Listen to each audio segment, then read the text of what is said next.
AA Beyond Belief is a podcast by, for, and about people who have found a secular path to sobriety in Alcoholics Anonymous.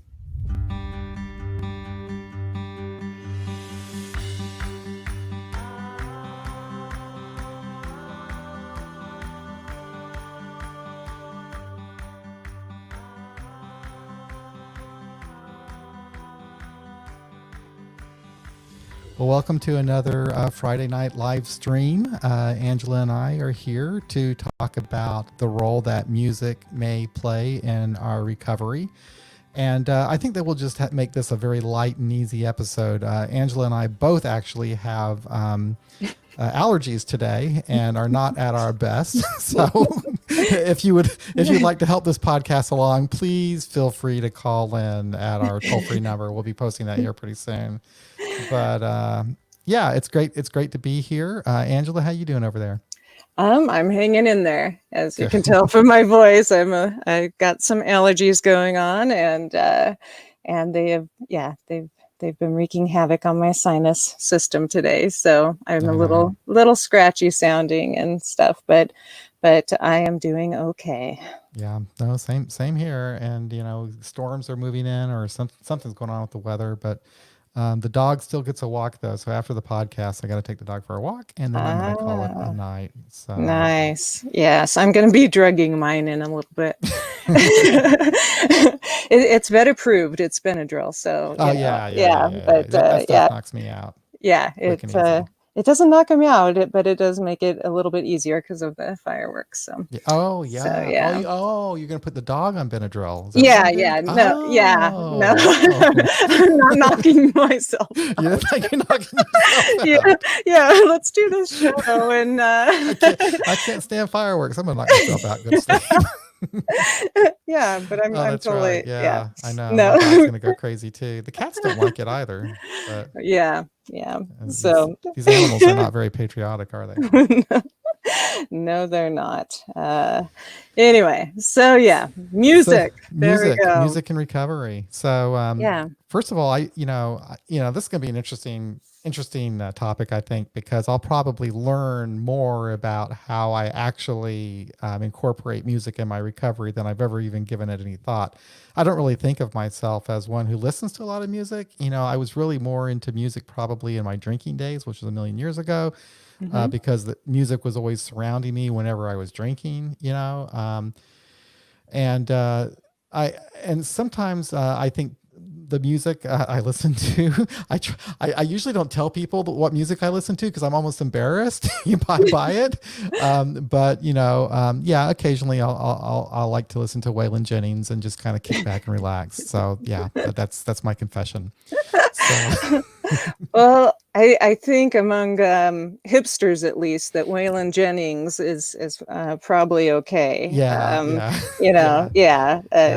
It's new stuff that is not cool. No, so, and for you, I think that's probably in the last 30 years. So that's right.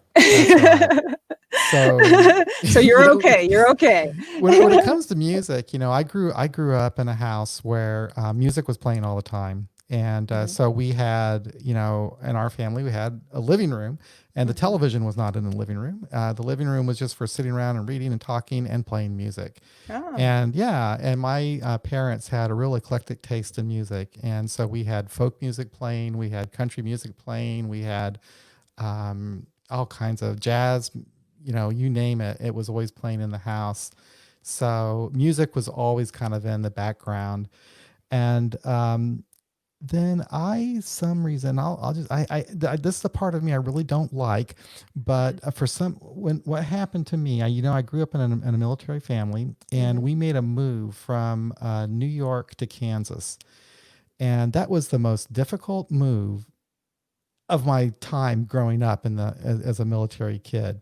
The culture shock between New York and Kansas was just unreal.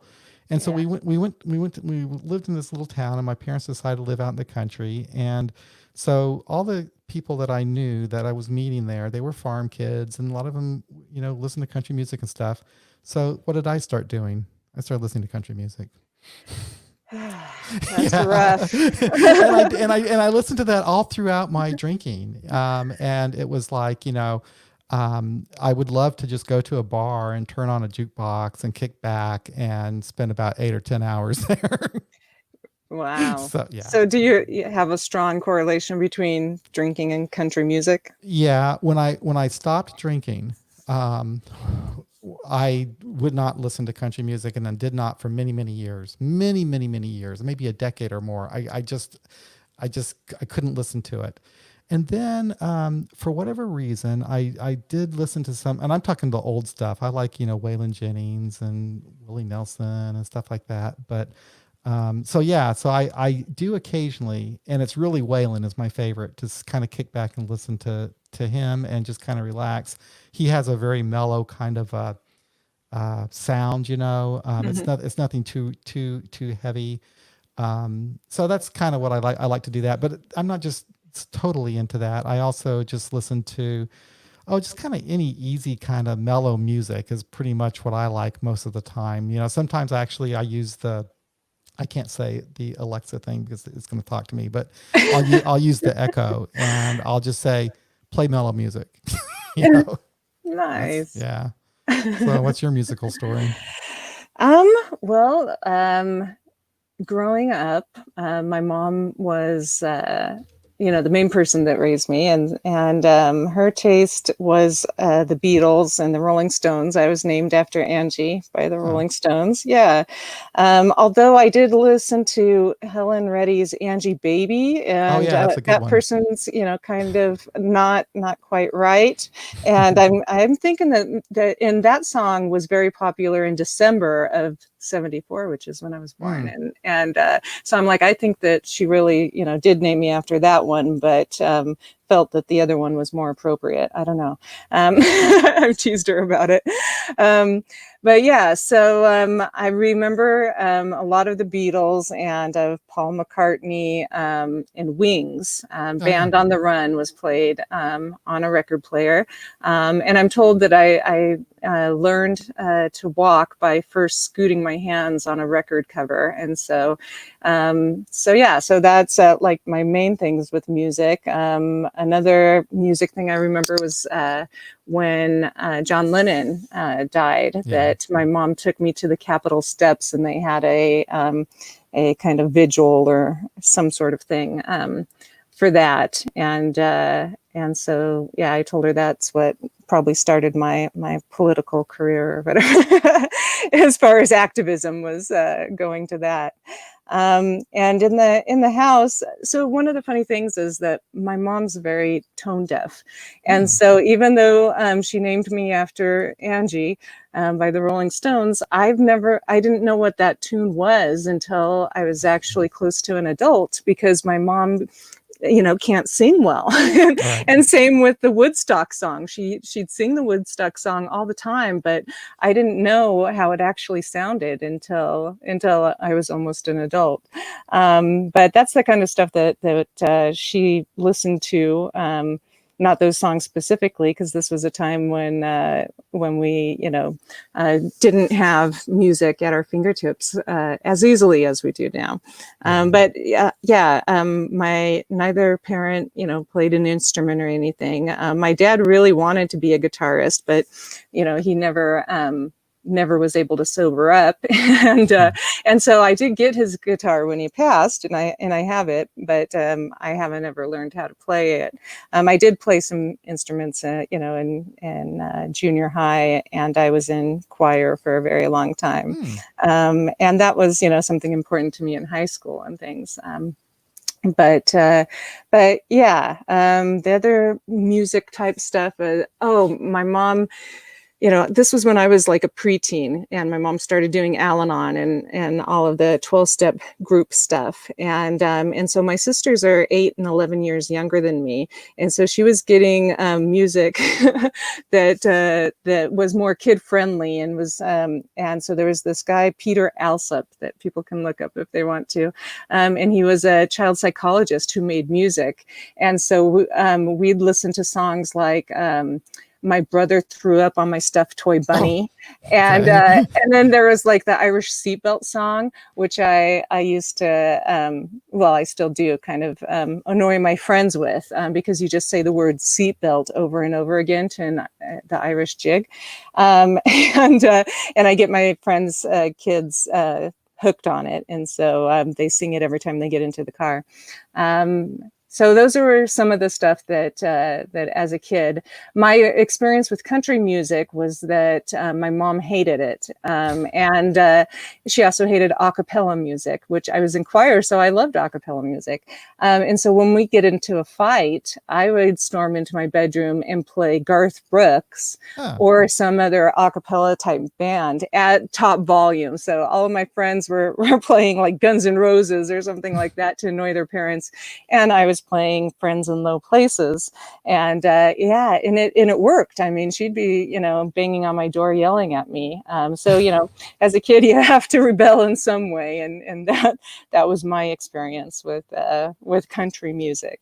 But yeah, what got me thinking about this as a thing to talk about was that I was thinking about the first concert I went to Mm. after I got sober, because when I was drinking, I went to a lot of shows. I was very into going to live music venues and things, and apparently I went to several that I don't remember, because Oh. I know I distinctly remember coming to the next morning, and I had this band's pins and stickers and all sorts of stuff, on my person, on my clothes and stuff. So apparently they had a show the night before, and I attended it, and so hopefully it went well for them. I don't know.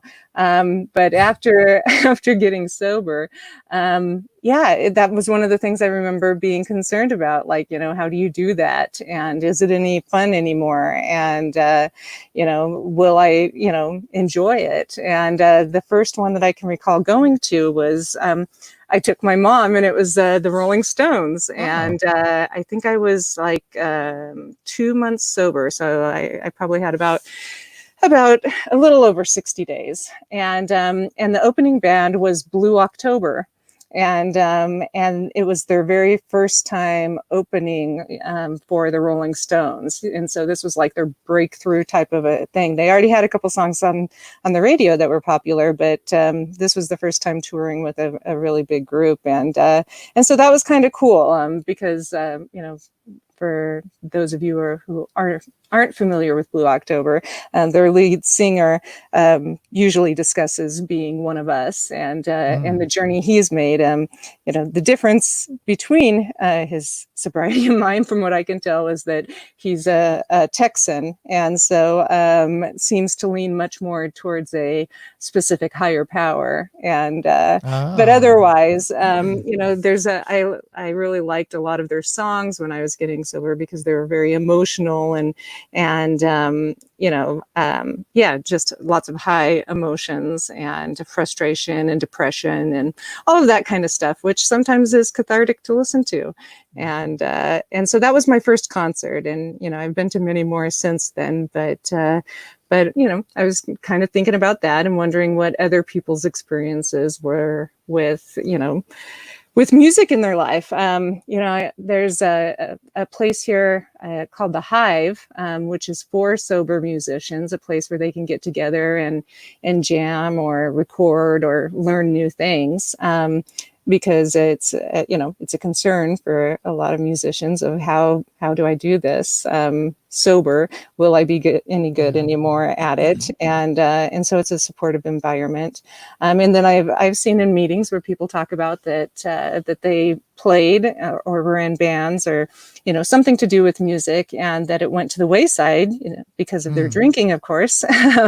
And so after they got sober, then they were able to pick it back up again, and now it's one of the things, part of their toolkit for staying sober in recovery is playing their instrument. Isn't And that interesting? yeah. I talked to a couple of musicians not too long ago who are in recovery, and I asked them both if it was more difficult for them after they stopped drinking to perform, because I was thinking that maybe the drinking helped them help, be more creative. It Hmm. maybe lowered their inhibitions or anything like that. They said Hmm. it's just the opposite.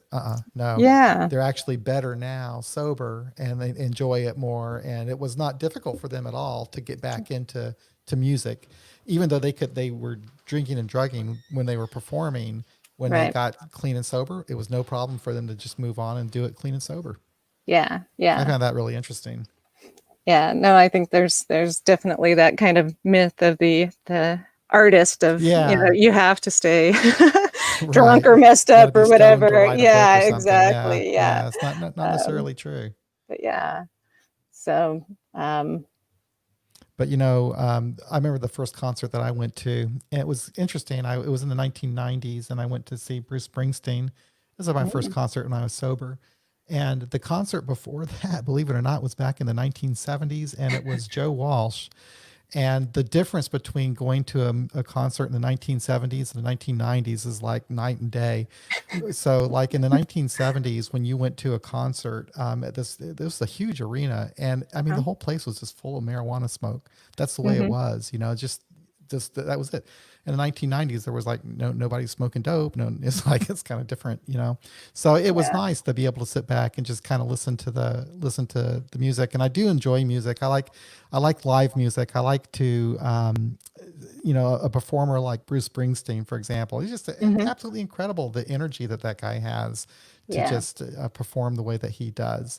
And then I've been to some smaller concerts too, at bars, Hmm. here in Kansas City.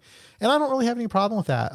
The first time I did it, oh boy, I was sober, I don't know, maybe 5 years or so. And I went with some other people in AA, but we went specifically to hear the band, Yeah. and it was a good time. I didn't have any problem. Didn't really think about drinking or anything. That's not something I would have done on my own the first year, maybe because I was pretty shaky. Yeah. But that was just me because I was shaky that first year. But actually, the first couple of years I was pretty shaky. But Right.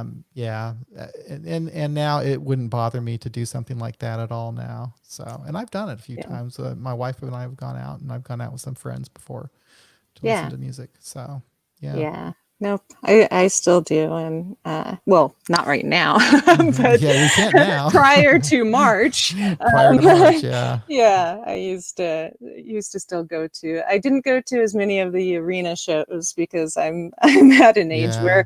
where I prefer everybody has their assigned seat, and that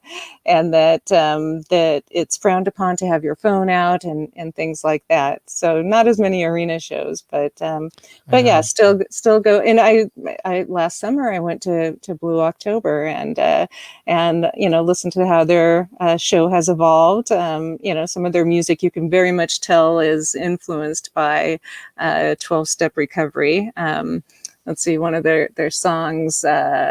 I think on the last album was I Hope You're Happy. And it's basically a song that sounds kind of like that advice that you get on if you hate somebody or dislike somebody, that you should pray for them, Okay. and is that like part of the seventh step prayer or something? I don't know. It's been so long. No, no. But there's one that I remember people talking about, of that their sponsor would tell them that they needed to pray for that Yeah. person to get what they wanted in life and to be happy and to all of that kind of stuff. And so this song is it goes along those lines. And so Yep. so it's kind of funny and fun when you can kind of hear in a artist some similar themes that you hear in recovery. Sia's another performer that I hear a lot of that in her music. It seems very much about being resilient, and so I like her a lot. And Alanis Morissette. It's been fun kind of watching her journey as well. She's very, very smart, as well as skilled in what she Hmm. does. And so a lot of her music really is I listen to and helps me in some of my thought and catharsis and things like that with music. I'm trying to find someone. There's a YouTuber who's actually she's in our Facebook group too. Mm-hmm. But I really like her. She has a YouTube channel. And she's from, I think she's from, oh shoot, she's from Central America. Mm-hmm. And I really like her music. She's got a real positive, happy, upbeat sound. She does sing about recovery, Mm-hmm. and she makes really great videos. I'm gonna try to find her real quick on YouTube. If I can't Sounds find it, good. I'll find it again later. Yeah. And yeah, she's from Central America. I'm sorry, I can't remember. I'm thinking that can't remember. I'll think of it later. But I wish I would have thought of her. I might want to reach out to her sometime and see Yeah, if she I might want think to that'd come be on the great. podcast. I just really like her music. I mean, I like the energy that she puts into it. Mm-hmm. And her videos are just amazing. The quality of the videos she does, and that's not easy to do.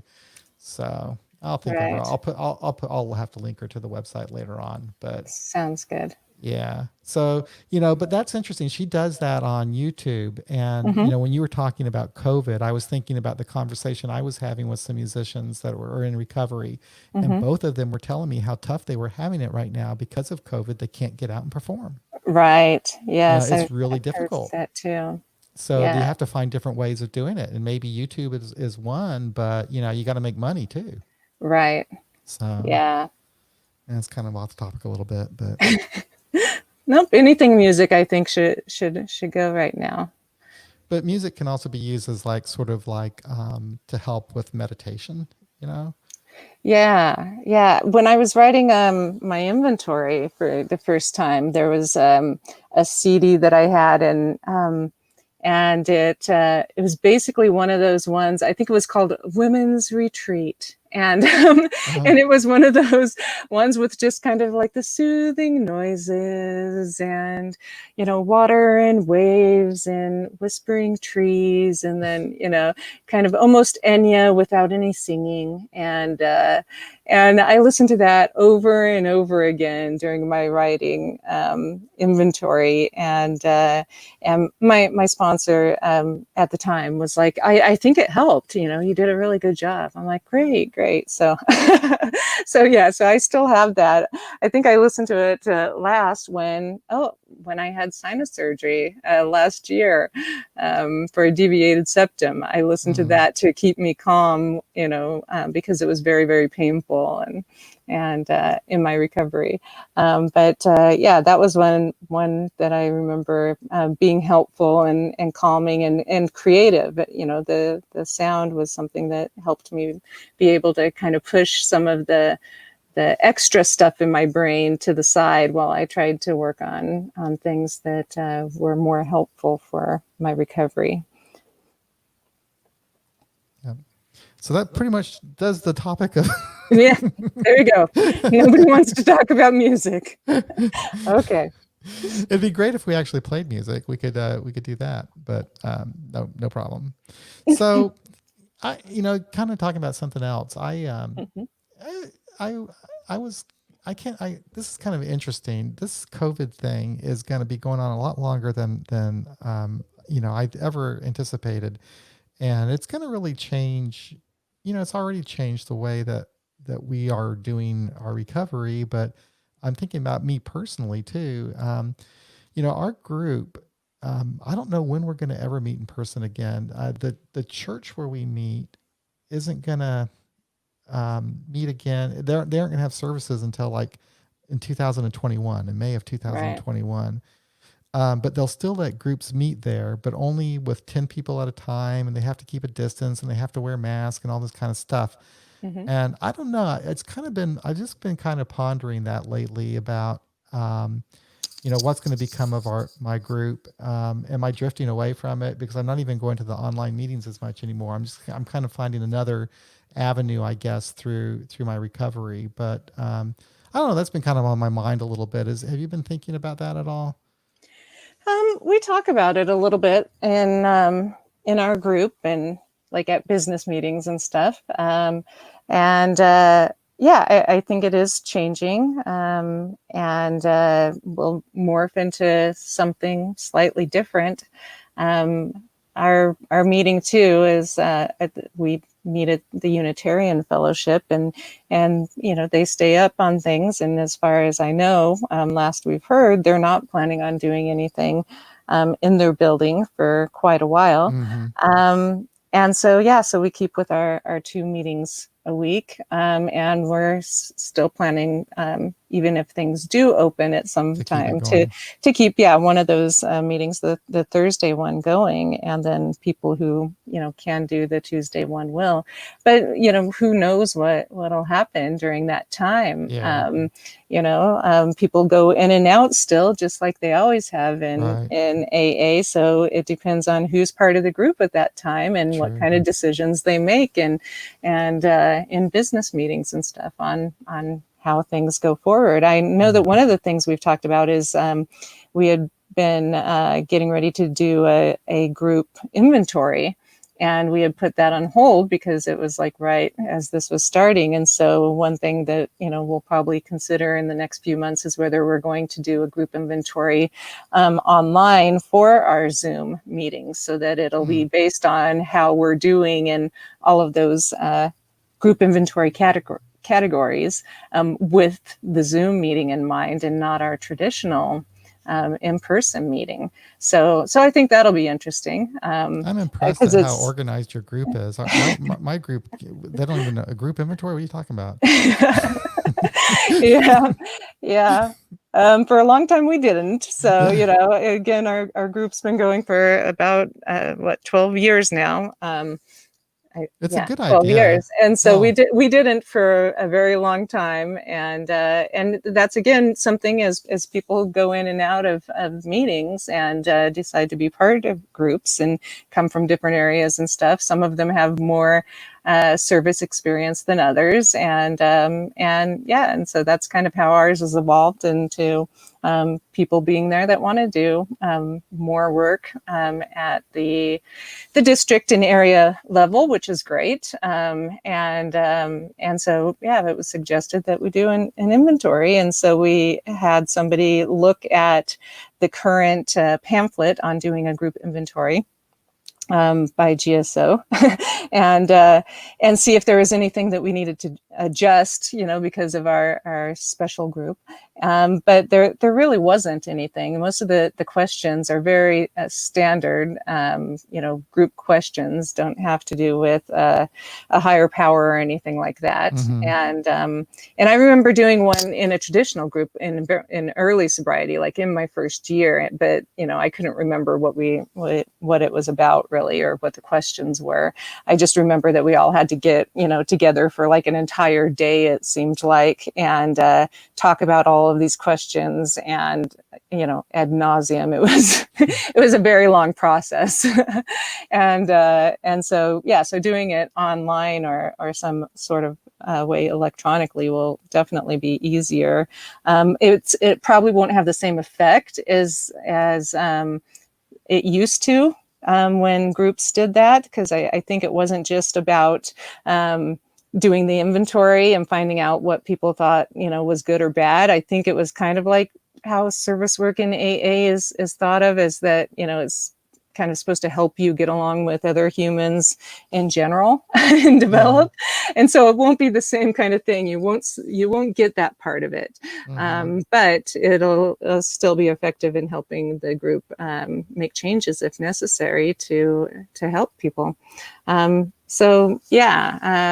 group is organized because I guess we've been around for a while, and we have a lot of tech people in our group, and so I think that's part of it too, is that they're very much systems type of people, and so getting some things done and organized is something that they enjoy doing. I very briefly had a thought flash through my brain that I let leave, and I'm never going to put it back in there again. And it was, let's do a group inventory for the Facebook group.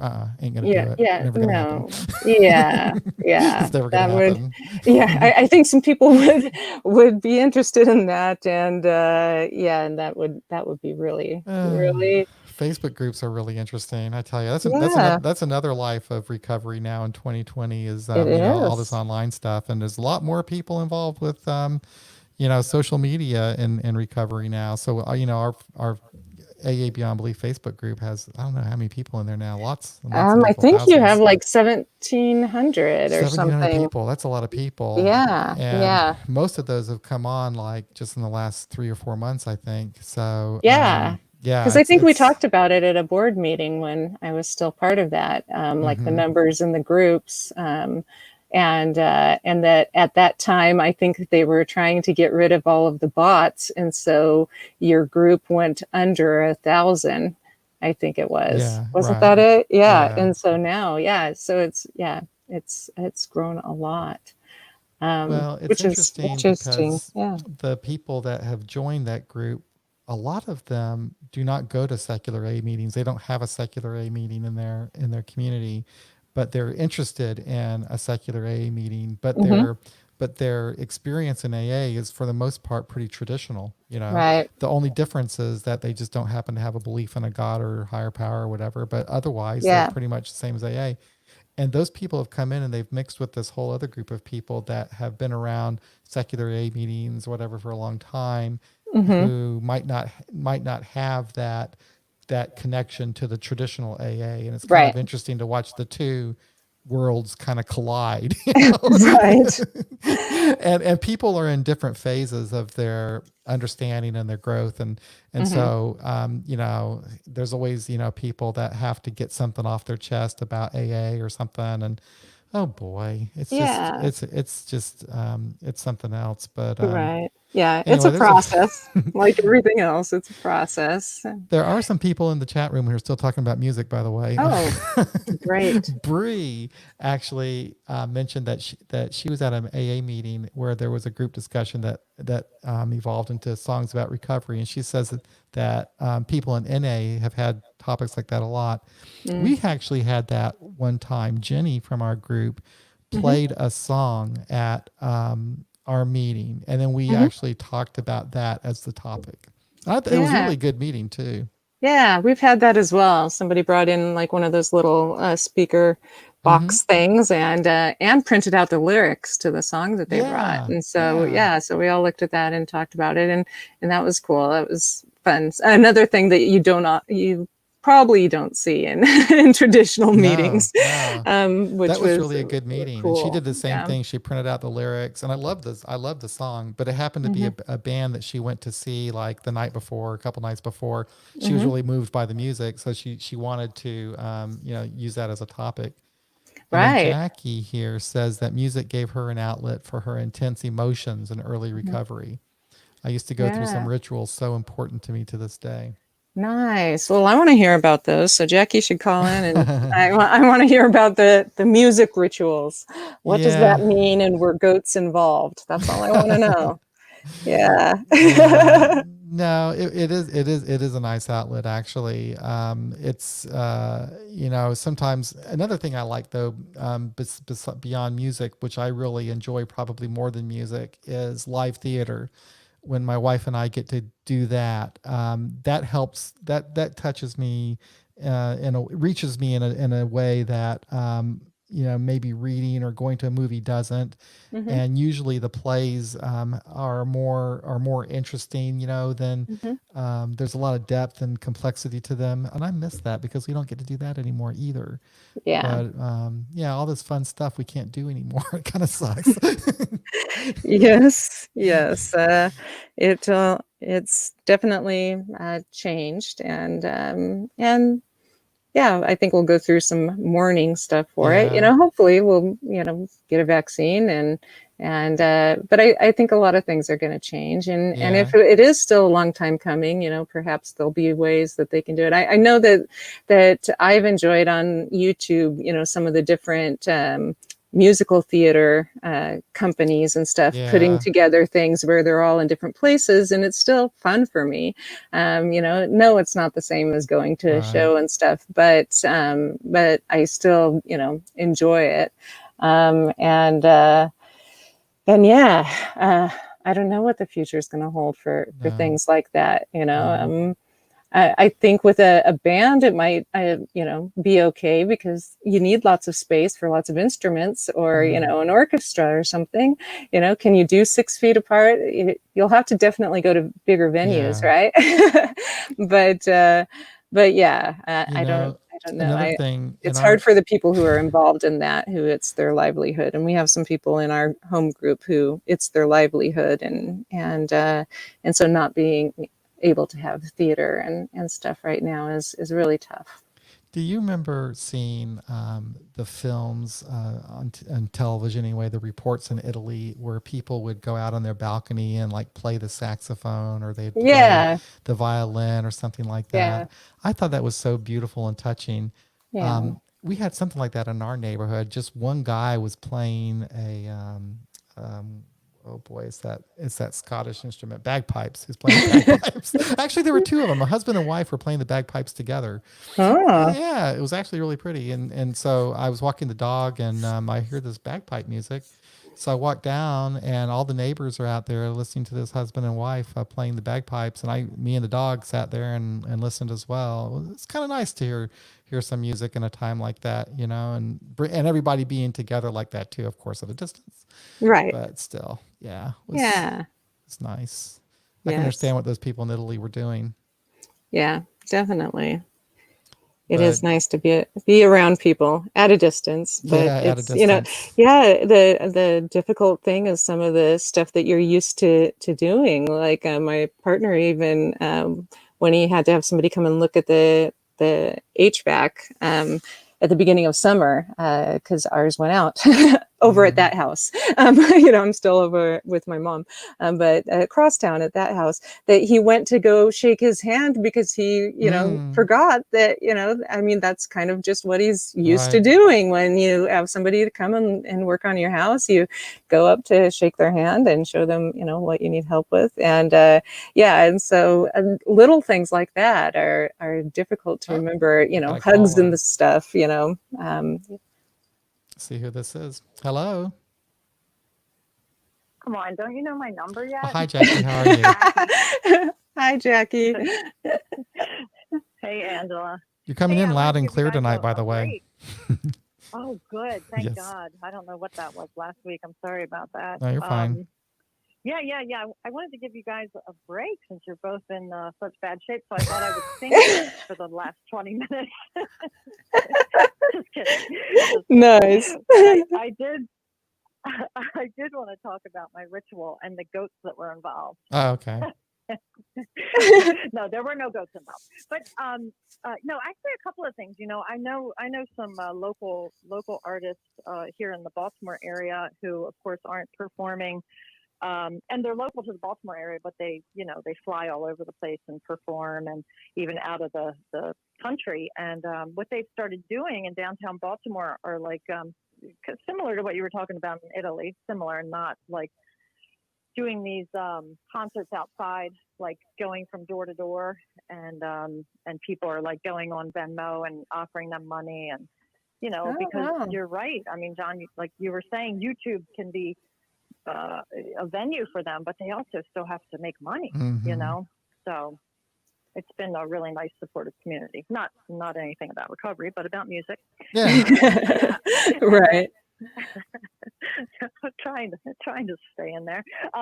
But then I did want to talk a little bit. When I first got sober, I was really into the Indigo Girls band, and they just like spoke right to me, like their lyrics, and I literally thought they were writing about recovery, and they might have been. They weren't talking about like a recovery from alcohol and drugs, I don't think. But Right. but it was so intense, and I would just listen to the music so loud, and I was 26 or so, and it was so cathartic and helpful. And then I did do this ritual with one of their songs where a bunch of women sat in the backyard, and I burned some old pictures, and it was just incredibly helpful, So I don't know. I think this is a pretty cool topic because I do think music is important, and I would be remiss if I didn't say that Angela's taste in music is unbelievable. She recently made a playlist for me and it was like, I mean, just all over the place. It was so great, and so I think she should put some of those playlists out Yeah. somehow. I don't know if you, I mean, if you're not selling them, I think you can, Angela. I mean, it's Yeah. pretty great. So All right. yeah. Thanks. So so thanks you guys for feeling Well, like thank crap you. and still showing up. It's Thank really you. nice. So I remember when you first started doing this, and how helpful it's been. So yeah. Hey, keep coming back. Yeah, it's funny, Jackie, when we started doing this, and that was a long time ago now, I had no idea we'd still be doing it for this long. We had no idea what we were getting into. But anyway, here we are. Right? Here we are. Yeah. Well, I give you a lot of credit, and you can tell by the people who either are here posting live, and I know a ton of my friends listen to it afterwards. So yeah, people are still really engaged, I think. Well, yeah, it's nice. It's a good time just to get together, and we got a message from somebody, Angela. I mean, scroll back, Denise. She wants us to do a morning stream for people in Europe. She lives in the UK, and I know that you and I were talking about that, and I would be totally okay if you want to do that, like every once in a while on a Saturday or a Sunday or something. Yeah. In the morning we could do a live stream for the time zone outside of the United States, the Europe, for example, Europe and Africa, Right. all the other Right. countries. Yeah. All of those places that aren't the United States. Right. Yeah. There's a lot of them. Yeah. It turns out quite a few.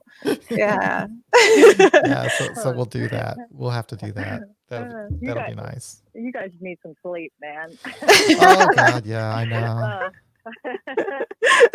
Yeah. It's been a week. Hang in there. Thanks. I can't wait till this is over, because I do. I'm looking forward to traveling and meeting you guys, coming to your home groups. I just that's just the one thing this quarantine has done, is that it's really I've made some friends all over the country. So and out of the country, actually, moved outside the U.S. So Yeah, so, that's the weird thing about it. It's kind of how- torn down boundaries, hasn't it? And borders. It's like you go to meetings wherever a meeting is, and yeah. Yeah. So. And John, opposite of you, you said that you haven't been. I think you said that some of the Zoom meetings have kind of fallen off for you, and I didn't go to a ton of in-person meetings. I went to like basically one a week, my home group, and then we just started this new secular meeting right as the quarantine started. So I'm certainly going to two, and then I usually go to Angela's home group, and then some other places, and I've actually gone to more. It's weird. So what it is about happens. What it is so I work at home, of course, now, and so I'm on we use Microsoft Teams, but I'm on the video screen all the time, all day long, working at this desk. So then it's like I just get a little burned out of looking at people through a screen.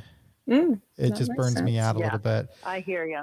And so I don't know. I think that I just need to take some breaks. And I'm very busy at work right now, partly because of COVID. And it's just got us, it can be a little stressful. And so I've just been kind of winding down at night instead of going to the meetings. But I do like going to the meetings, and I should try to make that part of my routine. But yeah, the whole thing about having to get on Zoom is starting to burn me out just a little bit.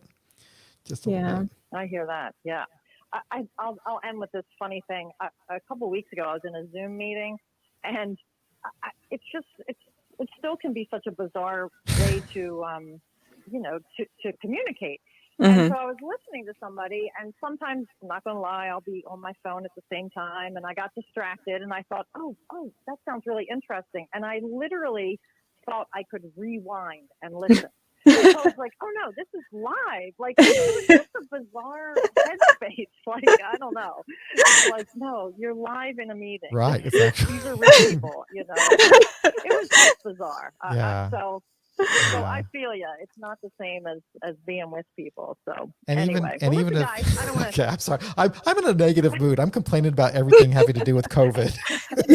I tried. Everybody, do not blame me. I talked to John before the show. I'm like, we're gonna start with music. She didn't want me to bring people down, but I can't help it. John, You'll get lots of support. I am a mental health therapist. Okay. Yeah, I'm so happy I called in. I think you need to talk. I do. Yeah. Aw. Oh yeah. No, I am gonna let you guys go. I don't Okay. want to hog your. I always feel weird about calling in. Like I'm like, I'm just a regular, but whatever. If you don't answer next time if you don't want me to. Oh no, it's always nice to hear from you. Thanks for calling, Jackie. Yeah, thank you, Okay, Jackie. be well, you guys. Bye bye. Bye-bye. All right, take care. Bye. So Bree is reminding me that our Free Thinkers group does meet at Loose Park here, which is a park here in Kansas City. They do wear masks. They do their social distance and everything. I have not been to one of those meetings, but they're also having the online meetings too. Right. So I think, Bree has been really active in our group and the We Agnostics group and the Free Thinkers group. And so she Way to knows represent Bree. Yeah. yeah, she knows what's going. She knows what's going on. Yeah. There. Don't ask John if you want to know what's going on with Yeah, I the don't.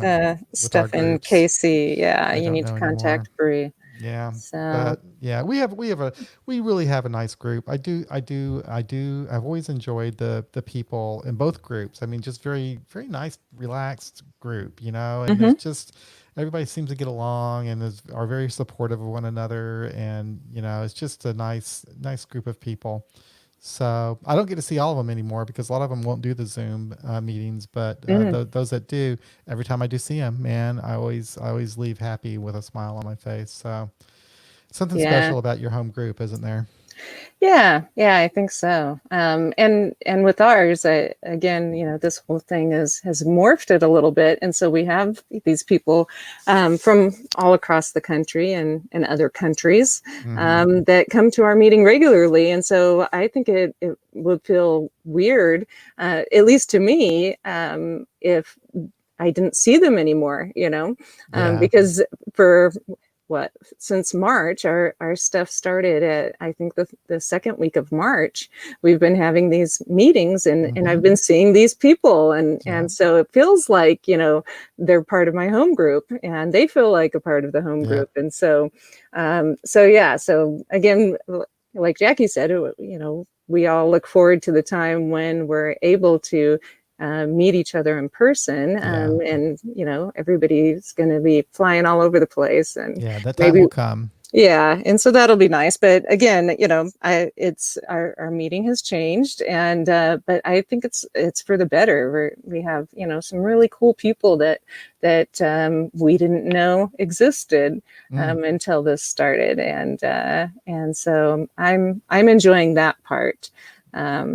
And conserving energy and being more eco-friendly because I'm not driving around everywhere. Right. And so there are some positives. You kind of have to reach for it sometimes. I don't ever buy gas anymore. But yeah, so there's some things like that.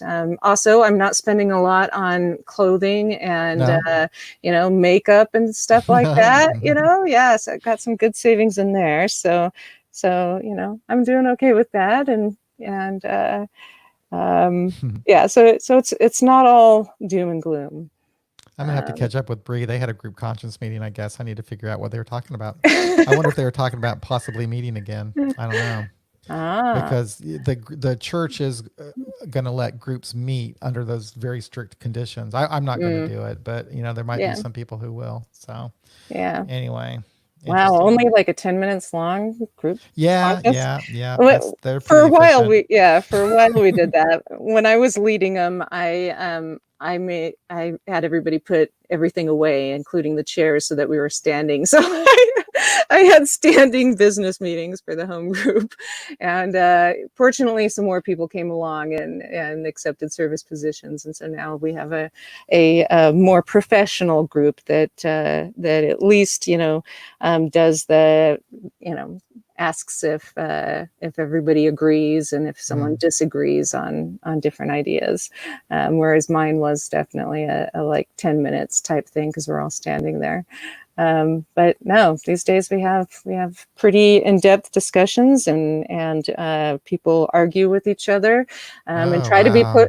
they try to be polite. I mean, That's we're good that on you can Zoom, argue and but still get along. Yeah. yeah. That's really difficult to do. I always dread that about a business meeting because inevitably you're going to disagree with somebody. That's what the business meeting's Right, about, is to right, talk pretty about what much. to come together on things. So, Yeah. one of the more controversial business meetings that we had was one of our early ones. We were meeting we'd have a business meeting every 3 months, no matter Hmm. what. And when we started our meetings, there's no moment of silence before, and there's Hmm. no anything like that. Well, one of our controversial meetings, and it was my fault for making it controversial. Somebody wanted to have the moment of silence to start the meeting. Oh, I was just going nuts on that.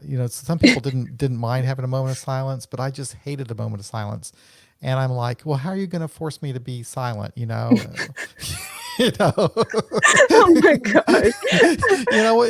How old were or if you, I don't want John? to participate in your moment of silence, what am I supposed to do? Just make a bunch of noise or something? I don't want to be in a moment of silence. So anyway, I gave it that was the most controversial thing. But the thing about it is that they kept bringing it up at every freaking meeting for the first 3 or 4 meetings or whatever.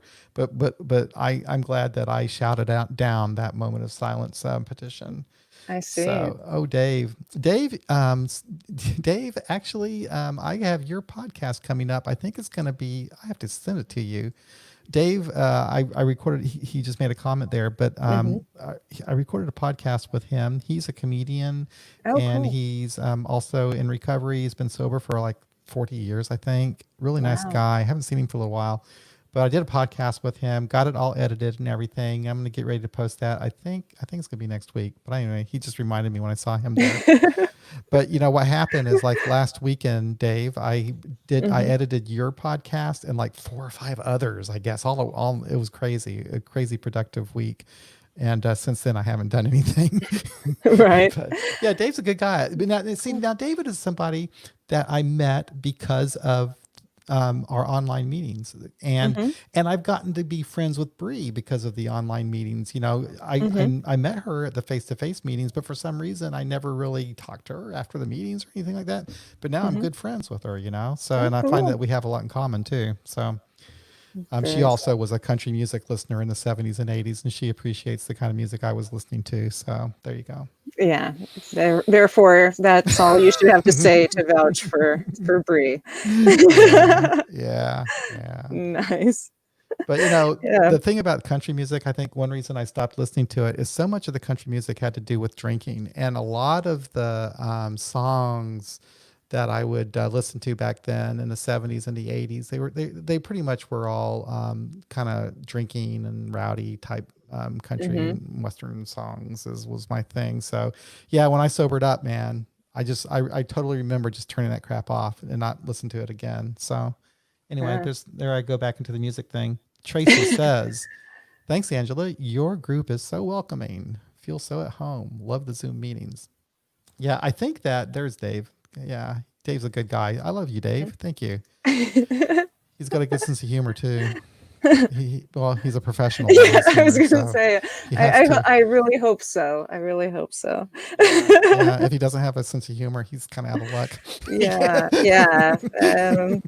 My little sister, when she was, I think she was 4 or 5, and was picking up phrasing. So I think she was 4, and she told my mom one time that she had a wonderful sense of humor. Yeah. So ever since then, we joke about that whenever we're talking about sense of humor.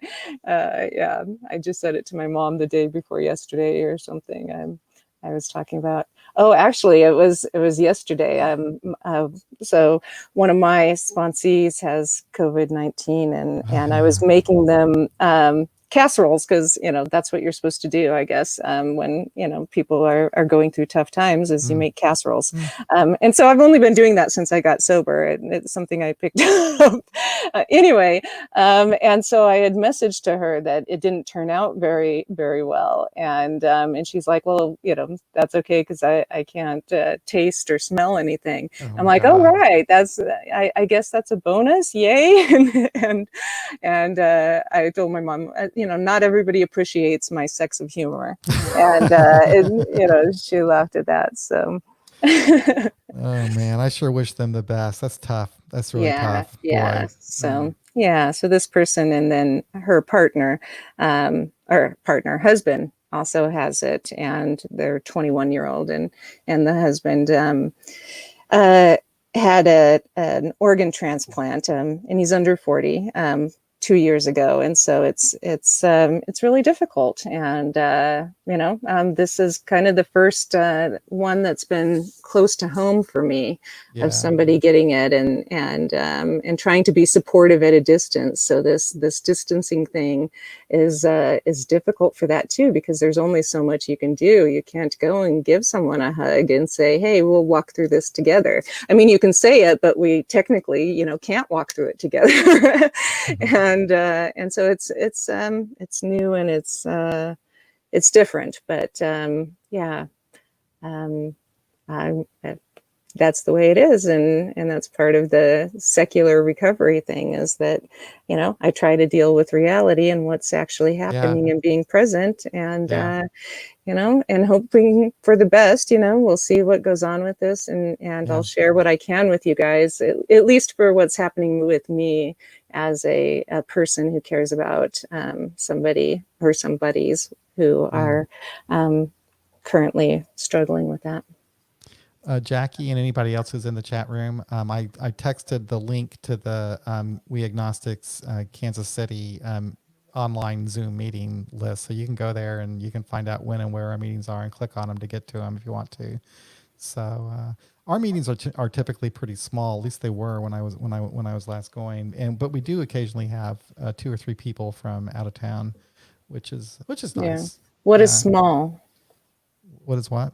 What is small? What does small mean to you? Oh, for me, like maybe 7, 10 people. Oh, okay. Yeah, that is small. Yeah. Okay. Yeah. You have like what, 20 or more? Yeah. And our in-person ones were getting quite large. Really? So it's gone down. But yeah, usually the Tuesday meeting is about 20 something, sometimes 30. And then our Thursday one is about, 15 to 20. And so it's enough to have a decent conversation, and have enough people who, if you really want to share, you get a chance to. And on Thursdays, even if you don't want to share, you get a chance to. So it works out pretty well for an AA meeting. Our in-person meetings were doing really well. We usually have about 15 to 20 people at our evening meetings, and that was was pretty consistent. Yeah. Every once in a while, it kind of drop down a little bit, but for the most part, that was pretty common. But the online meetings, not so much. Yeah. But that's all right. That's all right. Right. Well, and I think, when it does come to a point that we can gather together in person again, I think there's going to be a lot more meetings, and the established ones are probably going to have a lot more people, because we've had to connect with each other like this. And so there's a lot more people who know about secular meetings now. So a thought just popped in my mind. Did you know that it's already going on now? Have you checked out the AA.org website to see what's going on with their online conference? I haven't. Their international conference. Yeah. In fact, I'm going to.